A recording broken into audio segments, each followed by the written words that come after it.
Hello my dear student, कैसे हैं। आइए, आपका स्वागत है फिर से एक न्यू वीडियो में। तो आज हम आपके लिए लेकर आए हैं क्लास 10th के हिंदी के 50 MVVI सब्जेक्टिव क्वेश्चन, जो कि आपके एग्ज़ाम के लिए बहुत ही महत्वपूर्ण है। तो चलिए आज का सेशन को स्टार्ट करते हैं। उम्मीद करता हूँ कि आप अपने तैयारी को अच्छी तरह से कर रहे होंगे और मेहनत से कर रहे होंगे और आपकी सफलता ज़रूर मिलेगी। तो चलिए आज की सेशन को स्टार्ट करते हैं बिना टाइम गंवाए हुए। तो आज हमें 50 क्वेश्चन को कवर करना है इसी वीडियो में। तो वीडियो को लंबा नहीं करते हुए शुरू करते हैं। तो देखते हैं आज का फर्स्ट क्वेश्चन नंबर कहता है, मंगम्मा कौन थी। तो मंगम्मा के बारे में जानना है। तो मंगम्मा अपने छोटे से परिवार की मालकिन थी। वह अपने पोते से बहुत प्यार करती थी। किसी बात को लेकर अपने बहू के साथ विवाद था। मंगम्मा अपना जीवन गुजारे के लिए दही बेचा करती थी। तो इसे मैं आपको एक बार शॉर्ट में बताना चाहता हूँ। तो कहता है, मंगम्मा अपने एक छोटे से परिवार की मालकिन थी, अर्थात मंगम्मा के परिवार में कौन कौन थी। उसकी एक बहू थी, एक बेटा था और एक क्या था, उनका एक पोता था। मंगम्मा की एक पोता था। तो ये चार फैमिली का उनका परिवार था। तो मंगम्मा एक छोटे परिवार की मालकिन थी। वह अपने पोते से बहुत प्यार करता था, अत्यंत प्यार करती थी तथा वह अपने बहू को साथ उसे क्या हो गया था, विवाद हो गया था। क्योंकि मंगम्मा की बहू का नाम क्या था, नजम्मा। नजम्मा अपने पुत्र को किसी कारणवश मारा था। तो मंगम्मा द्वारा बोलने पर उसे ही खरी खोटी सुनाने लगी, जिसके कारण उसे बहू से विवाद था तथा वह अपने मंगम्मा जो थी वह अपने गुजारे के लिए क्या करती थी, दही बेचा करती थी। तो उम्मीद करता हूँ क्वेश्चन नंबर 1 आपको समझ में आया होगा। तो चलिए क्वेश्चन नंबर 2 को देखते हैं, जो कि आपके एग्जाम के लिए बहुत ही महत्वपूर्ण है। क्वेश्चन नंबर 2 कहता है, रंगप्पा कौन था, वह मंगम्मा से क्या चाहता था। तो रंगप्पा एक जुआरी था। वह मंगम्मा से पैसे कर्ज के रूप में लेना चाहता था। इसके लिए मंगम्मा को बार बार परेशान करता था। कौन परेशान करता था, तो रंगप्पा मंगम्मा को बार बार परेशान करता था। साथ ही बुरी नियत मंगम्मा के प्रति था। किसको, रंगप्पा को। तो आपको ऑब्जेक्टिव में क्वेश्चन पूछा जाता है, रंगप्पा कौन था। तो रंगप्पा एक प्रकार की जुआरी था। तो आप इसे याद रखिएगा। वह मंगम्मा से रंगप्पा एक प्रकार की जुआरी था। वह मंगम्मा से पैसे सूद पर या किसी तरह से रुपया लेना चाहता था। तथा मंगम्मा को बार बार पैसे लेने के व्यू से या किसी तरह से उसे परेशान करती थी। और उसके साथ ही बुरी नियत था मंगम्मा के प्रति, क्योंकि मंगम्मा के पति नहीं था, मर चुका था। तो वो अपने जीवन गुजारे के लिए दही बेचा करती थी, तो उसे परेशान करता था। कौन, रंगप्पा। उम्मीद करता हूँ क्वेश्चन नंबर 2 आपको समझ में आया होगा। तो चलिए क्वेश्चन नंबर 3 को देखते हैं, जो कि ये क्वेश्चन बहुत ही महत्वपूर्ण है आपके एग्जाम के रजिस्ट्री 2023 के लिए। क्वेश्चन नंबर 3 कहता है, माँ मंगू को अस्पताल में क्यों भर्ती नहीं करनी चाहती थी। क्यों नहीं भर्ती करनी चाहती थी। तो देखिए इसका आंसर है, मंगू की माँ अस्पताल की गौशाला की उपमा देते हैं। किसकी उपमा देते हैं, तो गौशाला की उपमा देती है। मंगू जन्म से ही पागल तथा गूंगी थी। आपको ऑब्जेक्टिव में आएगा, मंगू जन्म से ही थी। तो ऑप्शन ए रहेगा, पागल भी रहेगा, गूंगी सी में रहेगा, ए भी दोनों। तो आप ए भी दोनों मारिएगा। मंगू जन्म से ही पागल तथा गूंगी थी। वह बिस्तर पर ही पेशाब पैखाना कर देती थी। अस्पताल के कर्मियों पर उसकी मंगू की माँ की थोड़ी भी विश्वास नहीं होता था कि वह मंगू को अच्छी तरह से सेवा सत्कार करेंगे। इसलिए मंगू की माँ अस्पताल की कर्मियों पर अस्पताल नहीं भेजना चाहता था। तो चलिए मैं इसे एक बार आपको शॉर्ट में बताना चाहता हूँ क्वेश्चन नंबर 3 को, जो कि बहुत ही महत्वपूर्ण है। मंगू को इतने पागल और गूंगी होने के बावजूद भी उसे अस्पताल में क्यों नहीं भर्ती करनी चाहती थी, क्योंकि मंगू की माँ अस्पताल की गौशाला की उपमा देती थी। यदि वह कहती थी, मंगू क्या थी, पागल और गूंगी थी, वह किसी से कुछ बोल नहीं सकती थी, क्योंकि उसकी माँ ही पालन पोषण की थी और उसकी इशारा को वही समझ सकती थी। तो वह बिस्तर पर ही पेशाब पैखाना कर देती थी। और उसको अस्पताल की कर्मियों पर थोड़ा विश्वास नहीं था कि यदि इस स्थिति में वहाँ पर इसे मंगू को अच्छा सेवा सत्कार हो पाएगा। इसलिए मंगू की माँ मंगू को अस्पताल भर्ती नहीं की थी। तो उम्मीद करता हूँ क्वेश्चन नंबर 3 आपको समझ में आया होगा। क्वेश्चन नंबर 4 है, लेखक किस विडंबना की बात करते थे, विडंबना का स्वरूप क्या है। यह बाबा साहेब भीमराव अंबेडकर द्वारा रचित पाठ से लिखा गया क्वेश्चन है। कहता है लेखक किस विडंबना की बात करता है, विडंबना का स्वरूप क्या है। तो लेखक बाबा साहेब भीमराव अंबेडकर जाति रूपी विडंबना के बात करते हैं कि इस युग में भी जातिवाद की पोषकों की कमी नहीं। इस युग में मतलब आज के युग में भी जात पात को मानने वाले व्यक्ति की संख्या में कमी नहीं है। अभी भी बहुत सारे लोग कहते हैं कि तुम इस कास्ट को हो और मैं इस कास्ट को हूँ, तुमसे ऊंचा हूँ और तुम नीचे हो। तो चलिए उम्मीद करता हूँ क्वेश्चन नंबर 4 समझ में आया हो। क्वेश्चन 5 को देखते हैं। कृष्ण को चितचोर क्यों कहा गया है। तो कृष्ण को चितचोर इसलिए कहा गया है क्योंकि कृष्ण निराला तथा मनमोहक है, वह सभी के मन को चुरा लेते हैं। कृष्ण क्या है, निराला तथा मनमोहक है। यह आपको ऑब्जेक्टिव में आएगा।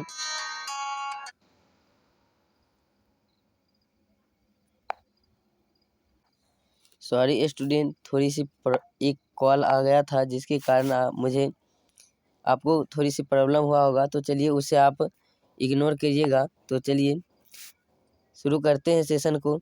तो कृष्ण को चितचोर क्यों कहा गया। तो कृष्ण को चितचोर इसलिए कहा गया है, कृष्ण निराला तथा मनमोहक है, वे सभी को मन को क्या कर लेते हैं, चुरा लेते हैं। अर्थात सभी के मन को वो अपने बस में कर लेते हैं, चुरा लेते हैं। तथा जो कृष्ण को देखता है उसे वह उन्हीं को होकर रह जाता है। अर्थात वो इतना निराला तथा मनमोहक है, वो उसे जो भी देखती है वह उतना ही सुंदर और निराला मनमोहक है कि वह उसी को देखते रह जाती है, जिसके कारण वह लगती है कि मैं इनमें ही समा जाऊँ। तो उस दृष्टि से यहाँ लिखा हूँ कि वह उन्हीं के होकर रह जाते हैं तथा सभी के मन को चुरा लेते हैं, इसलिए उन्हें चितचोर कहा गया है। तो आप यहाँ पर गलत सेंस में नहीं लीजिएगा। तो उम्मीद करता हूँ क्वेश्चन नंबर 5 आपको समझ में आया होगा। तो चलिए क्वेश्चन नंबर 6 को देखते हैं। यह आपको 2 मार्क्स में भी आता है और ऑब्जेक्टिव में आता है, तो आप इसे भी याद रखिएगा। प्रेम की देवी किसे कहा जाता है। प्रेम की देवी श्री राधिका को कहा जाता है। यदि 2 मार्क्स में बहुत बार आया है तो इसी तरह से आप आंसर लिखिएगा। क्वेश्चन नंबर 7 है जो कि बहुत ही महत्वपूर्ण है। क्वेश्चन नंबर 7 कहता है धर्मों की दृष्टि से भारत का क्या महत्व है। धर्मों की दृष्टि से भारत का क्या महत्व है, तो इसके बारे में पूछा गया है। तो चलिए आंसर देखते हैं। धर्मों की दृष्टि से भारत का विशेष महत्व है। क्या है, भारत का जो है विशेष महत्व है क्योंकि यहाँ धर्मों की वास्तविक उत्पत्ति तथा विकास हुआ। क्योंकि जितने भी धर्म हैं उनका यहीं पर अर्थात भारत में ही उत्पत्ति भी हुआ और इसका प्रचार प्रसार होते होते क्या हुआ, बहुत बड़ा विकास हुआ और इनके मानने वाले लोग बहुत सी संख्या में रहते हैं। विभिन्न धर्मों के होने के बावजूद भी सभी धर्म के लोग प्रेम भाईचारा विद्यमान है। यहाँ पर भारत में अनेक धर्मों के लोग रहने के बावजूद भी सभी लोग, सभी जाति धर्म के लोग अपने आप आपसी भाईचारे की तरह रहते हैं और प्रेम बनाए रखते हैं। उम्मीद करता हूँ क्वेश्चन नंबर 7 आपको समझ में आया होगा। तो चलिए क्वेश्चन नंबर 8 को देखते हैं। कवि को भारत में भारतीयता क्यों नहीं दिखाई पड़ती है या देती है। तो चलिए इसका आंसर देखते हैं। कवि को भारत में भारतीयता इसलिए नहीं दिखाई पड़ती है क्योंकि भारत के लोग अपने देश की संस्कृति को भूल गए हैं। कवि को भारत में भारतीयता इसलिए नहीं दिखाई देती है क्योंकि भारत की जो संस्कृति है वह अभी के लोग, जो आधुनिक मॉडर्न ज़माने का लोग हैं, वो सभी संस्कृति को भूल रहे हैं। उन्हें विदेशी खान पान, पहनावा ओढ़ावा, चाल चलन, विदेशी भाषा, विद्या बुद्धि अच्छी लगने लगी है। क्योंकि आप पहले गुरु के आश्रम में जाकर पढ़ते थे, अभी देखिए आप घर बैठे डिजिटल मोबाइल पर पढ़ रहे हैं। तो ये सब क्या होगा, विदेशी होगा। क्या होगा, विदेशी। तो यही आपको अच्छा लगता है। तो कवि ने भारत की भारतीय संस्कृति, कवि को भारत में भारतीयता इसलिए नहीं दिखाई पड़ती क्योंकि आप लोग पढ़ रहे हैं क्या, डिजिटल मोबाइल पर। तो इसका एक अच्छा उदाहरण है। पहले आप गुरु के आश्रम में जाकर पढ़ते थे और उसके लिए आपको गाय का दान देना मुख्य कर्म था और गाय को लेकर जाते थे और वहाँ पर आपका छौर कर्म होता था। छौर कर्म जिसे कहते हैं मुंडन। तो वहाँ पर छौर कर्म होता था, उसमें गाय दिया जाता था और उसी गाय को चराओ और गुरु के आश्रम में रहो, खाना वाना बनाओ, खाओ पियो। तो उस समय का व्यवस्था को देखते हुए कवि ने अभी के बारे में बताए हैं। तो चलिए उम्मीद करता हूँ क्वेश्चन नंबर 8 आपको समझ में आया होगा। तो क्वेश्चन नंबर 9 को देखते हैं। यदि आप अभी तक वीडियो को लाइक नहीं किए तो प्लीज़ वीडियो को लाइक कर लीजिए, चैनल को सब्सक्राइब कर लीजिए यदि न्यू स्टूडेंट हैं तो, और अपने दोस्तों को साथ शेयर ज़रूर करें, क्योंकि सभी स्टूडेंट अपने दोस्तों के साथ शेयर करें क्यों, जिससे उससे भी कुछ लाभ हो सके। तो चलिए क्वेश्चन नंबर 9 को देखते हैं। कवि ने माली और मालिन किसे कहा और क्यों? क्वेश्चन नंबर 9 का आंसर देखते हैं। कवि ने माली और मालिन क्रमशः कृष्ण तथा राधा को कहा है, क्योंकि माली तथा मालिन के प्रयासों से वाटिका की सुंदरता बनी रहती है। उसी प्रकार कृष्ण तथा राधिका के प्रयास से वाटिका जीवंत बनी हुई। उसी प्रकार जो कृष्ण तथा राधिका है, उनके प्रयासों से क्या है, वाटिका की सुंदरता बहुत अच्छी बनी हुई है। तो चलिए इसे मैं एक बार और समझाने का प्रयास करता हूँ। कहता है कवि ने माली और मालिन किसे कहा और क्यों? तो कवि ने माली और मालिन क्रमशः, अर्थात माली कृष्ण को कहा, मालिन राधा को कहा है, क्योंकि माली और मालिन जो होता है, उनके बगीचा में फूल लगा होता है, उनके प्रयासों से ही वो फूल अच्छी तरह से खिलता है, फरता है, फूलता है। तो वहाँ पर इसी कहा है, क्योंकि माली तथा मालिन के प्रयासों से ही वाटिका की सुंदर बनी रहती है। उसी प्रकार कृष्ण तथा राधा के प्रयासों से प्रेम रूपी बागीचा जीवंत बनी हुई है, बहुत अच्छी बनी हुई है। उम्मीद करता हूँ क्वेश्चन नंबर 9 आपको समझ में आया होगा। क्वेश्चन नंबर 10 को देखते हैं, जो कि बहुत ही महत्वपूर्ण है। तो ये क्वेश्चन आपको 5 मार्क्स में भी आ जाता है, तो आप इस तरह से याद रखिएगा तो 5 मार्क्स में भी लिख सकते हैं। तो स्वदेशी पाठ का मूल भाव को लिखे। कम से कम बिहार बोर्ड में 10 बार से ज़्यादा आया हुआ है क्वेश्चन। तो स्वदेशी पाठ का मूल भाव को देखते हैं। स्वदेशी कविता प्रेम घन द्वारा रचित है।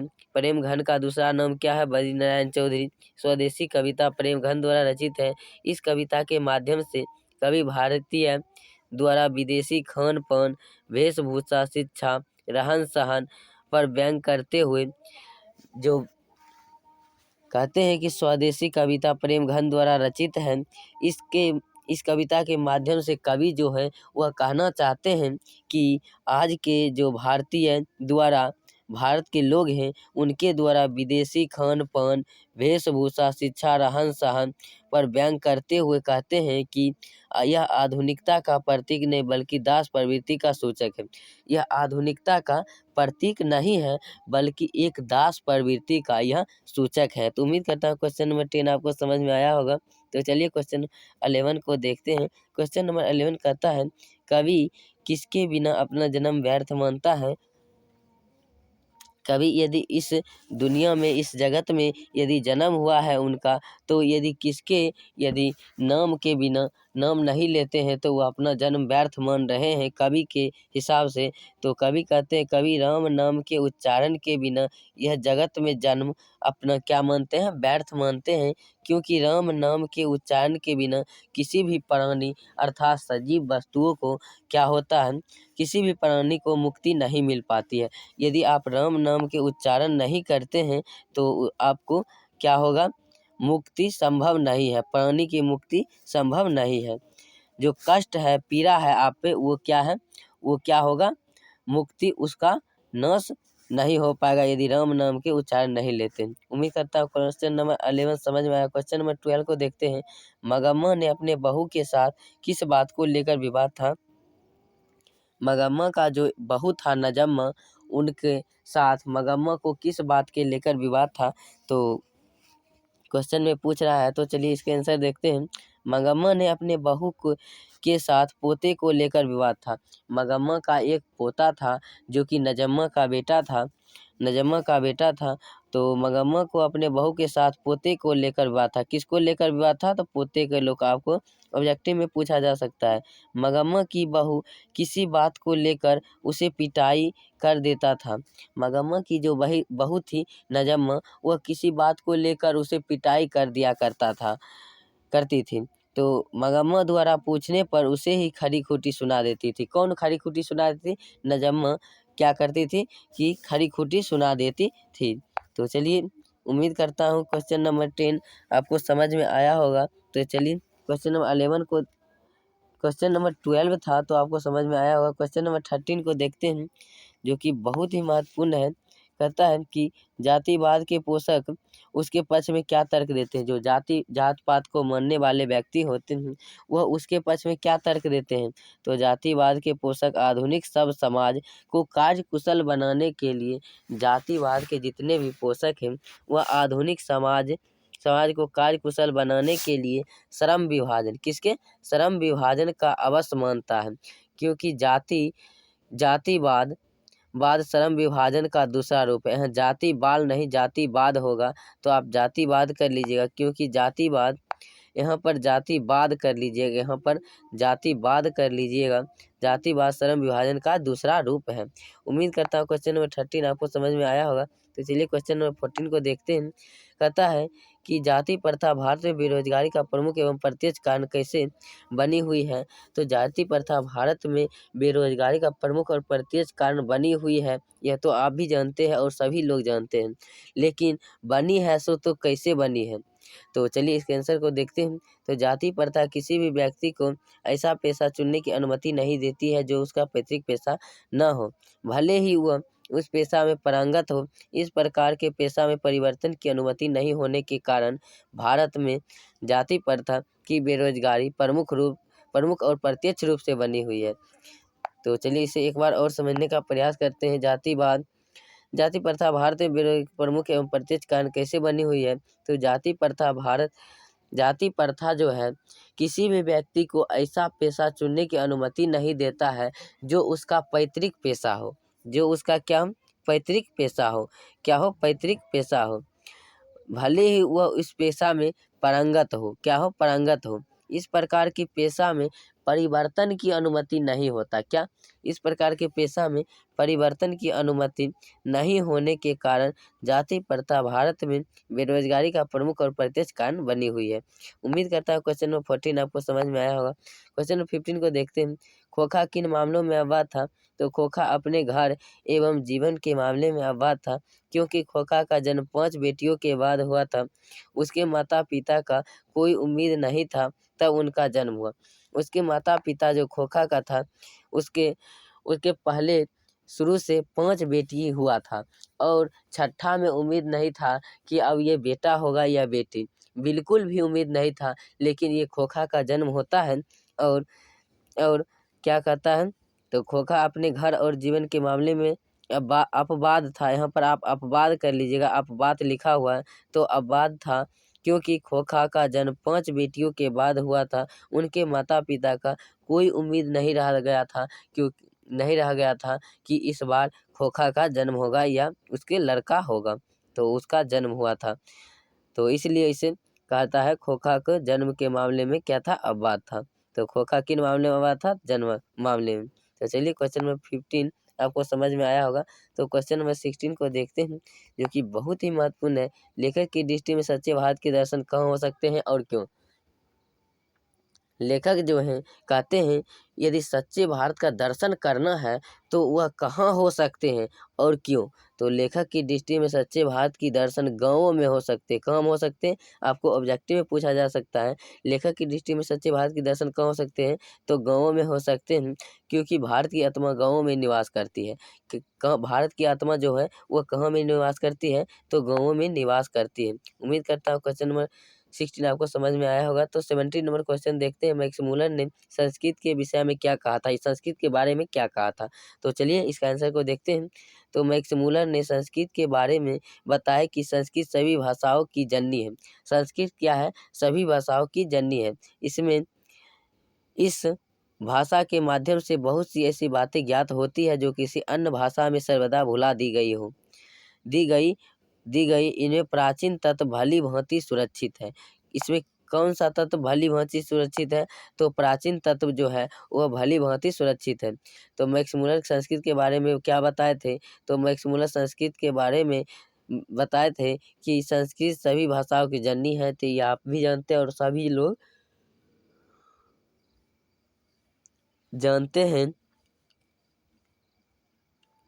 हमें इस भाषा के माध्यम से बहुत सी ऐसी बात ज्ञात होती है। हमें जो इस भाषा है कौन भाषा? संस्कृत। इस भाषा के माध्यम से बहुत सी ऐसी बातें ज्ञात होती है जो अन्य भाषा में सर्वदा भुला दी गई हो तथा इसमें भली भांति तथा इसमें प्राचीन तत्व जो है भली भांति सुरक्षित है। क्या सुरक्षित है?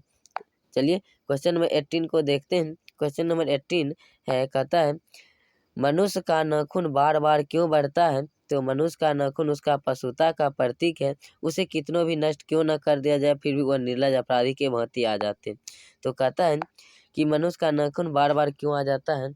मनुष्य का नाखून क्या है? एक निर्लज अपराधी के भांति। मनुष्य का नाखून उसका पशुता का प्रतीक है। किसका प्रतीक है?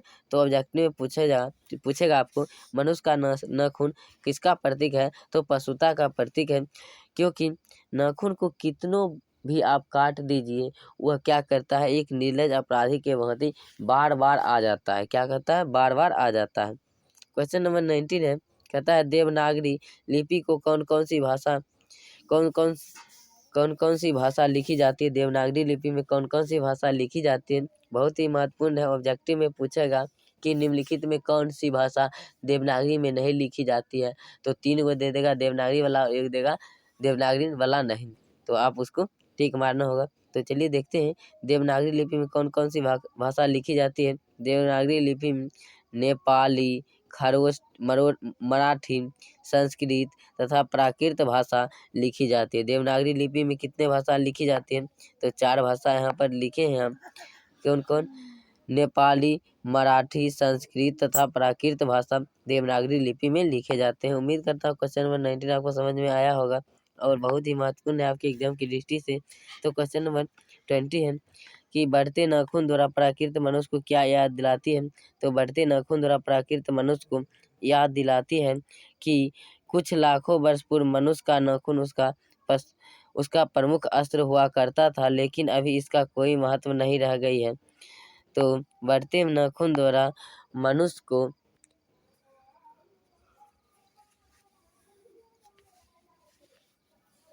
बढ़ते नाखून द्वारा प्राकृतिक मनुष्य को क्या याद दिलाती है? तो बढ़ते नाखून द्वारा जो आपका नाखून इस समय बढ़ रहा है उसके प्राकृतिक मनुष्य को याद दिलाता है कि यही नाखून तुम्हारा जो था कि पहले बड़ा होता था तो किसी चीज़ को शिकार करने में आसानी होता था, चीरने फाड़ने में, कच्चा मांस खाने में आपको इससे चीरने फाड़ने में सहूलियत हुआ करता था। प्राकृतिक मनुष्य को यह दिलाती है कि लाखों वर्ष पूर्व मनुष्य का नाखून उसका प्रमुख हथियार हुआ करता था या अस्त्र हुआ करता था कि किसी को चीरने फाड़ने में काम होता था, लेकिन इसका अब कोई महत्व नहीं रह गया। उम्मीद करता हूँ समझ में आया होगा। क्वेश्चन नंबर 21 को देखते हैं। क्वेश्चन नंबर 21 कहता है नाखून बढ़ाना और उन्हें काटना मनुष्य की ऐसी शाहजात वृत्तियाँ हैं। तो नाखून बढ़ाना पशुता का निशानी है, नख को बढ़ाना पशुता का निशानी है और उन्हें काटना मनुष्यता की निशानी है। यदि उसके भीतर पशुत्व रह गया है तो वह पशुत्व को छोड़ चुका है। यदि उनके भीतर पशुत्व का डर रह गया है तो वह मान लीजिए कि वह पशुत्व छोड़ चुका है। क्वेश्चन नंबर 22 है कि देवनागरी लिपि कब एक सार्वदेशिक लिपि थी? तो देवनागरी लिपि 8वीं से 11वीं शताब्दी के बीच प्रचलित एक सार्वदेशिक लिपि थी देवनागरी। आपको ऑब्जेक्टिव में पूछा जाता है देवनागरी लिपि कब एक सार्वदेशिक लिपि थी? तो 8वीं से 11वीं शताब्दी। आपको इतना सिर्फ याद रखना है कि 8वीं से 11वीं शताब्दी के बीच प्रचलित लिपि को एक सार्वदेशिक लिपि कहे जाते थे। 8वीं से 11वीं सदी के बीच प्रचलित लिपि को क्या कहा जाता था? एक सार्वदेशिक लिपि कहा जाता है। एक सार्वदेशिक लिपि कहा जाता था। क्वेश्चन नंबर 23 है कि बानी, यहाँ पर बानी इस तरह से होता है बानी। तो बानी कब इसके समान हो जाता है? तो बानी कब इसके समान हो जाता है? जब हम राम नाम के उच्चारण के बिना यदि कोई वचन बोलते हैं, वाक बोलते हैं, सेंटेंस बोलते हैं तो वो बानी आपका किसके समान हो जाता है? विष के समान हो जाता है, अर्थात जहर के समान हो जाता है। क्वेश्चन नंबर 24 को देखते हैं। क्वेश्चन नंबर 24 है, नेताओं के बारे में कवि प्रेमघन की राय क्या थी। तो नेताओं के बारे में कवि प्रेमघन की राय जो थी वह बहुत ही क्या थी। नेताओं के बारे में यहाँ कभी लिखा गया, तो यहाँ कभी कर लीजिए। कवि प्रेमघन की राय अच्छी नहीं थी। क्या थी? बहुत खराब थी। उनका कहना था कि आजकल के जो नेता है वो अपने निजी स्वार्थ को पूरा करने में लीन है, अपनी स्वार्थ को ही देखते हैं, अपने निजी स्वार्थ के लिए लीन है, तथा वह जनहित से ज़्यादा अपने निजी स्वार्थ में लीन रहता है, जिससे अपनी ढीली धोती नहीं संभालता। जिससे जो नेता के बारे में कह रहे हैं कि जिनसे अपनी ढीली धोती नहीं संभालता, वह भला देश को कैसे संभाल सकता है। तो चलिए, उम्मीद करता हूँ क्वेश्चन नंबर 24 आपको समझ में आया होगा। तो 25 नंबर क्वेश्चन है, कहता है कि कवि को भारत में भारतीयता क्यों नहीं दिखाई देती है। तो कवि को भारत में भारतीयता इसलिए नहीं दिखाई देती है क्योंकि भारतीय लोग अपने देश की संस्कृति को भूल चुके हैं। भारत के लोग जो थे वह अपने देश की संस्कृति को क्या हो चुके हैं? भूल चुके हैं। उन्हें विदेशी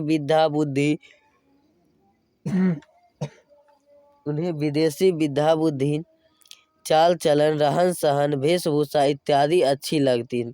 उन्हें सभी चीज़ आजकल क्या लगता है? विदेशी ही अच्छी लगती है। इसलिए कवि को भारत में भारतीयता नहीं दिखाई देती है। तो चलिए क्वेश्चन नंबर 26 को देखते हैं। क्वेश्चन नंबर 26 कह रहा है, नागरी को देवनागरी क्यों कहते हैं। लेखक इस कथन में क्या बताया है। नागरिक को देवनागरी क्यों कहे हैं, लेखक इस कथन में क्या बताया है। तो नागरिको यहाँ नागरिको नहीं होगा, यहाँ पर डॉट देना भूल गए हैं। तो नागरिक को देवनागरी कहने के संबंध में एक विचारधारा प्रचलित है। नागरिक को जो देवनागरी कह रहे हैं उनमें एक विचारधारा प्रचलित है। जितने भी नगर हैं वह सिर्फ क्या है? नगर है। जितने भी नगर हैं वह सिर्फ नगर है, परंतु काशी एक देवनागरी है, इसलिए काशी में प्रयुक्त लिपि का नाम देवनागरी पड़ा।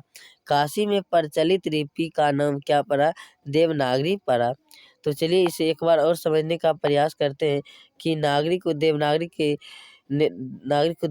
क्यों कहते हैं, इस कथन से क्या बताया गया है। तो नागरिक को देवनागरी कहने के संबंध में एक विचारधारा प्रचलित है। जितने भी नगर है वह सिर्फ क्या है? नगर है। जितने भी नगर है वह सिर्फ नगर है, परंतु काशी एक देवनागरी है, इसलिए काशी में प्रयुक्त लिपि का नाम देवनागरी पड़ा। प्रयुक्त लिपि का नाम देवनागरी पड़ा। तो चलिए क्वेश्चन नंबर 27 देखते हैं। तो 27 नंबर क्वेश्चन है, जनतंत्र का जन्म कविता के आधार पर दिनकर की जनता के स्वप्न का चित्रण खींचा। तो जनतंत्र के जन्म कविता के आधार पर दिनकर ने जनता के स्वप्न का चित्र किस तरह खींचा। तो कवि दिनकर के अनुसार जनता अपने सपनों में अपूर्व तेज दाखता।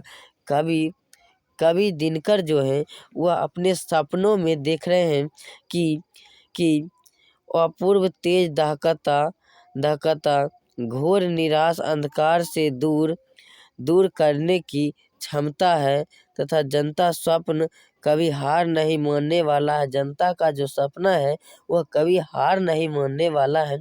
उनका जो सपना है वह उसे पूरा कर ही रहेगा, तथा रौद्र रूप धारण करने वाला है। उनका जो सपना है वह उसे करके ही रहेगा, और वह जो करेंगे वह रौद्र रूप धारण करके करेंगे। तो उम्मीद करता हूँ क्वेश्चन नंबर 27 आपको समझ में आया होगा। तो चलिए 28 नंबर देखते हैं। तो बिस्मिल्लाह खान का बचपन का नाम क्या था।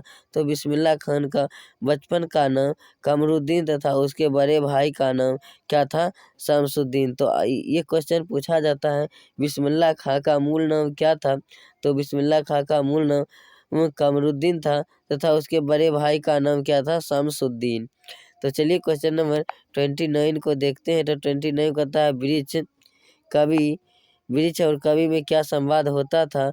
तो बूढ़ा चौकीदार वृक्ष हमारी वृद्धि अनुभवी पीढ़ी के साथ साथ सतर्क एवं बुद्धिजीवी वर्ग का प्रतीक है। सतर्क एवं बुद्धिजीवी वर्ग का प्रतीक है जो अच्छे तथा बुरे को दूर से ही पहचान कर लेता है कि बूढ़ा चौकीदार वृक्ष को आते देख बूढ़ा जो चौकीदार है वह बूढ़ा चौकीदार वृक्ष को आते देख दूर से ही ललकार कर क्या कहता था, पूछता था कि कौन।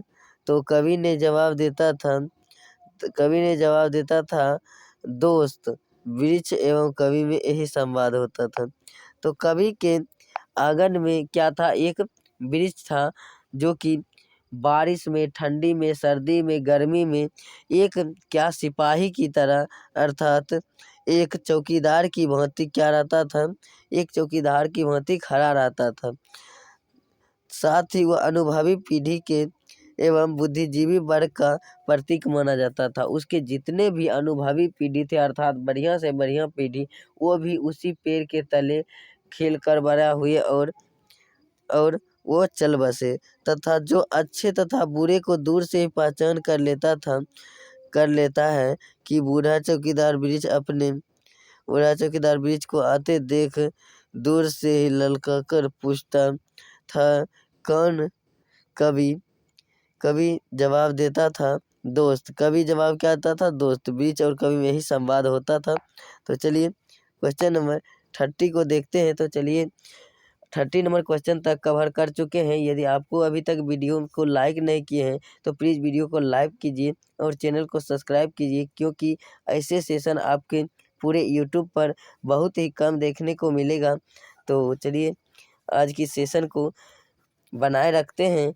तो आप अभी तक लाइक नहीं किए हैं तो लाइक कर दीजिए। यदि न्यू स्टूडेंट है तो प्लीज़ चैनल को सब्सक्राइब कर दीजिए, क्योंकि आप ही हमें सपोर्ट कर सकते हैं। तो क्वेश्चन नंबर 30 है, शानदार किसका गिर जाएगा और क्यों। शानदार किसका गिर जाएगा और क्यों। तो भक्तों का अस्तित्व यदि भगवान से भी है तो भक्तों का अस्तित्व भगवान से है तो भगवान का अस्तित्व भी क्या होता है, भक्त से होता है। यदि भगवान को भक्त पूजा नहीं करेंगे तो वह भक्ति रूपी लबादा से क्या हो जाएंगे, विहीन हो जाएंगे। भक्ति रूपी लबादा से विहीन हो जाएंगे। भगवान का अस्तित्व भक्त से है, क्योंकि भक्त यदि भगवान को पूजा नहीं करते हैं तो वह भक्ति रूपी लबादा से क्या हो जाएंगे, विहीन हो जाएंगे। उम्मीद करता हूँ क्वेश्चन नंबर 13 भी आपको समझ में आया होगा। 31 नंबर क्वेश्चन कहता है कि कवि अपने को जलपात्र एवं मदिरा क्यों कहा। कवि जो है वह अपने को जलपात्र तथा मदिरा क्यों कहा है। तो कवि अपने को भगवान का जलपात्र मानता है। कवि जो है वह अपने भगवान का जलपात्र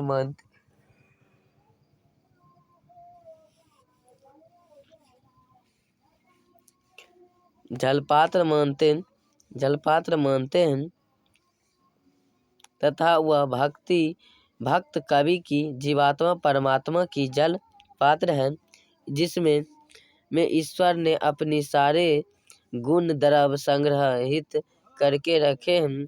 जल पात्र के टूटने पर उससे मंदिरा के वह जाने पर लोग उसके अस्तित्व पर शंका करने लगे।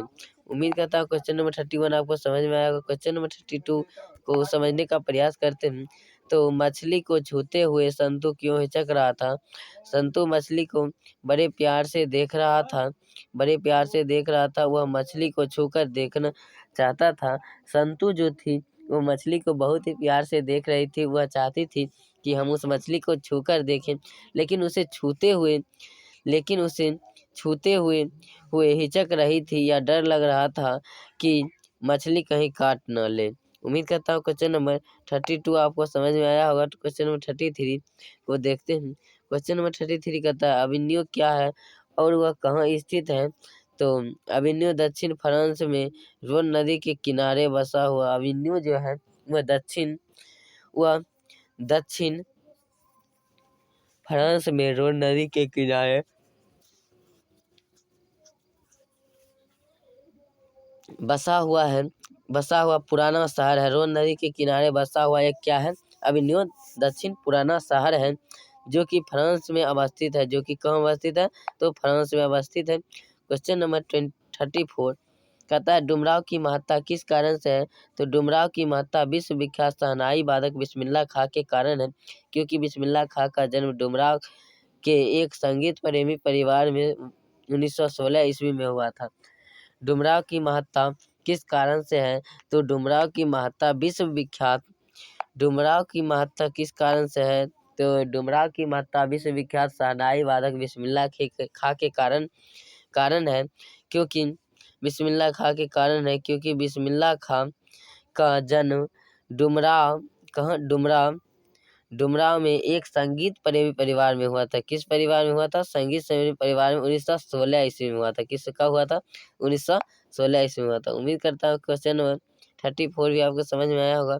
तो 35 नंबर 7 क्वेश्चन है ला सतरुज क्या और यह कहाँ अवस्थित है, तो ला सतरुज कारतूसियन संप्रदाय का एक ईसाई मठ है।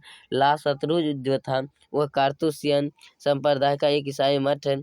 वह अभिन्यो का नया गांव या नई बस्ती में अवस्थित है। वह अभिन्यो के नया गांव और क्या है, नई बस्तियों में अवस्थित है। क्वेश्चन नंबर 36 है कहता है कि बिरजू के जीवन में सबसे दुखद समय कब आया। बिरजू के जो जीवन था उसमें सबसे दुखद समय कब आया, तो उसके बारे में आपको बताना है। बिरजू महाराज का जीवन में सबसे दुखद समय उस समय आया जब उसके पिताजी की मृत्यु हो गई। उस समय बिरजू महाराज के पास पैसे बिल्कुल नहीं थे। पैसे क्या थे, बिल्कुल नहीं थे। उनके लिए सबसे बड़ी समस्या यह थी कि वह दस कर्म को कैसे कर सके। 10वां या 10 कर्म को कैसे कर सके, क्योंकि उसके पास एक भी पैसा नहीं था। तो बिरजू महाराज के जीवन के दुखद समय कब आया था, तो बिरजू महाराज के जीवन में सबसे दुखद समय उस क्षण आया था जिस समय उसके पिता की मृत्यु हो गई थी। और वह उसके पिता उस समय आया था जिस समय उसके पिता की मृत्यु हो गई थी। उस समय बिरजू महाराज के पास पैसे क्या थे, बिल्कुल ही नहीं थे, मतलब बहुत ही कम थे, बिल्कुल ही नहीं थे, मतलब पैसा है ही नहीं थे, तो नहीं थे। तो कहता है कि बिल्कुल नहीं था। उनके लिए सबसे बड़ी समस्या यह थी कि पिता का दसवां या 10 कर्म कैसे कर सके। इस तरह से वह किसी तरह से पिता का 10वां या 10 कर्म किए। तो चलिए क्वेश्चन नंबर 37 को देखते हैं, जो कि बहुत ही महत्वपूर्ण है आपके एग्जाम के दृष्टि 2023 में। तो कहता है गांधी जी बढ़िया शिक्षा किसे कहा है। गांधी जी उच्च शिक्षा को बेहतर मानते हैं। गांधी जी जो थे वो उच्च शिक्षा को बेहतर मानते थे, जो अहिंसा प्रतिरोधक पर आधारित है। जो कि किस पर आधारित है,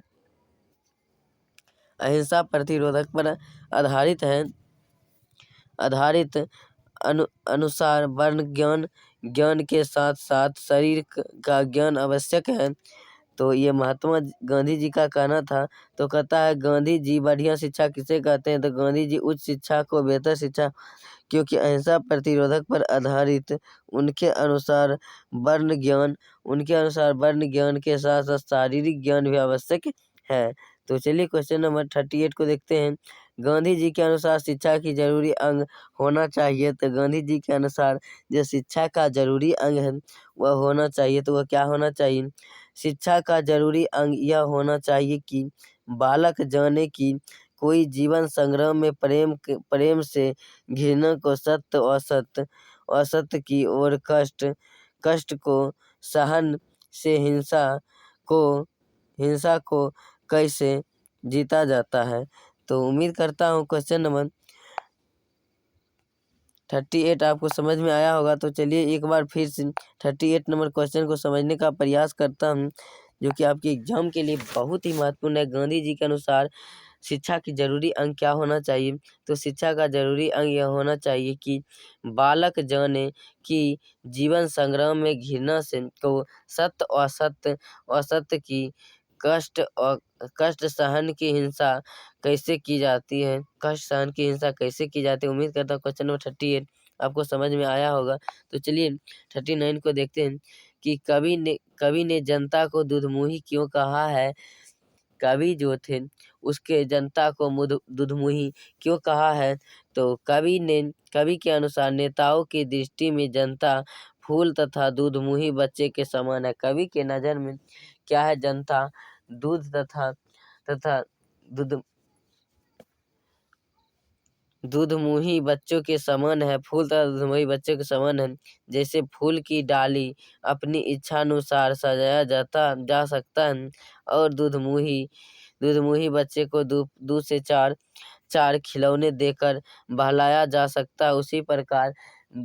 उसी प्रकार जो बच्चा होता है उसे 2 से 4 घंटा खिलौना देकर बहलाया जा सकता है। ठीक उसी प्रकार जनता अपनी इच्छा के अनुसार थोड़ी सी चालाकी बनाना इस्तेमाल किया जा सकता है। तो जनता की स्थिति ऐसी है, किंतु जब जनता धैर्य समाप्त होता है तो एक नई व्यवस्था का जन्म होता है। तो चलिए क्वेश्चन नंबर 40 को देखते हैं। तो क्वेश्चन नंबर 40 बहुत ही महत्वपूर्ण है। कहता है विष के दांत कहानी के नायक कौन है। तो विष के दांत कहानी के नायक अर्थात इर्द गिर्द कौन है। तो न्याय व धर्म न्याय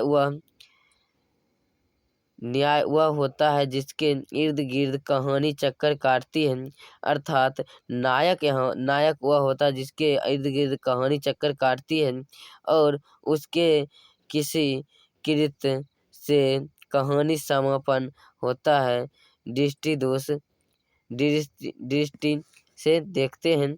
तो चलिए क्वेश्चन नंबर 41 को देखते हैं। क्वेश्चन नंबर 41 को करने से पहले आपको बता देना चाहता हूँ कि प्लीज़ अभी तक यदि आप चैनल को सब्सक्राइब नहीं किए तो चैनल को सब्सक्राइब कर लीजिए। इसी तरह के science, social science, polity, geography, economics ये सभी के PDF लेने के लिए तो वीडियो को लाइक करें और वीडियो की डिस्क्रिप्शन में टेलीग्राम ग्रुप या व्हाट्सएप ग्रुप का लिंक है तो उसमें जरूर जुड़े, क्योंकि PDF आपको वहीं पर मिलेगा। क्वेश्चन नंबर 41 है, कहता है कि बढ़ते ढाते विश्वास कहानी के शीर्षकता पर विचार करें। ढाते विश्वास जो कहानी उसकी शीर्षक की सार्थकता पर कुछ क्या था, डिस्कशन करना था। तो कहता ढाते विश्वास कहानी के रचनाकार को यह छूट है कि अपनी रचनाओं को शीर्षक जी चाहे रखे, लेकिन सिद्धांत को शीर्षक के संबंध में शास्त्रों का विचार यह है कि मूल भाव घोषक है। इसे पूरी कक्षा में बांटे और बयाने के लिए मनुष्य को ढाता विश्वास दिखाई देता है। तो उम्मीद करता हूँ क्वेश्चन नंबर 41 आपको समझ में आया होगा। तो चलिए क्वेश्चन नंबर 42 को देखते हैं। सीता अपने ही घर में घुटन क्यों महसूस कर रही थी। तो सीता को 3 बेटा था। तीनों और पोते पोतियां थी। 3 बेटे थे और उनके पोता पोतियां भी थी। क्या थे, उनके चिल्लर मुकरू थे। उनके पोते पोतियां भी थे। मात्र बच्चों को छोड़कर उसकी किसी से लगाव नहीं है। मात्र बच्चों को छोड़कर उसे किसी का से लगाव नहीं है। बच्चे भी जब उसके पास आकर खेलती कूदती तो बहू द्वारा चिल्लाती है कि तीनों बेटों ने तय किया कि बारी बारी से तीनों के यहाँ माँ यहाँ रहेगी और वही खाएगी। इसलिए सीता अपने ही घर में क्या कर रही थी, घुटन महसूस कर रही थी। सीता 3 बेटे की माँ थी। मात्र बच्चे को छोड़कर उसकी किसी से लगाव नहीं था। जब उसके पास आकर खेलती कूदती है तो वह बहुत चिल्लाती है। कौन चिल्लाती है, मंगम्मा की बहू नजम्मा। कहते हैं मंगम्मा की बहू नजम्मा सीता बहुत चिल्लाती है कि तीनों बेटे तय कर लिया कि बारी बारी से माँ को खाना दिया जाएगा और उसी के साथ रहेंगे। उम्मीद करता हूँ कि वीडियो आपको अच्छा लगा होगा। वीडियो अच्छा लगा है तो वीडियो को लाइक कीजिए, चैनल को सब्सक्राइब कीजिए और वीडियो यदि इसका PDF लेना चाहते हैं, वीडियो के डिस्क्रिप्शन में व्हाट्सएप ग्रुप का लिंक है, तो वहाँ से आप व्हाट्सएप ग्रुप में हाय लिखिएगा, आप कॉल कीजिएगा, आपको कॉल रिसीव नहीं किया जाएगा। थैंक यू, धन्यवाद। जय हिंद, जय भारत। Thank for watching.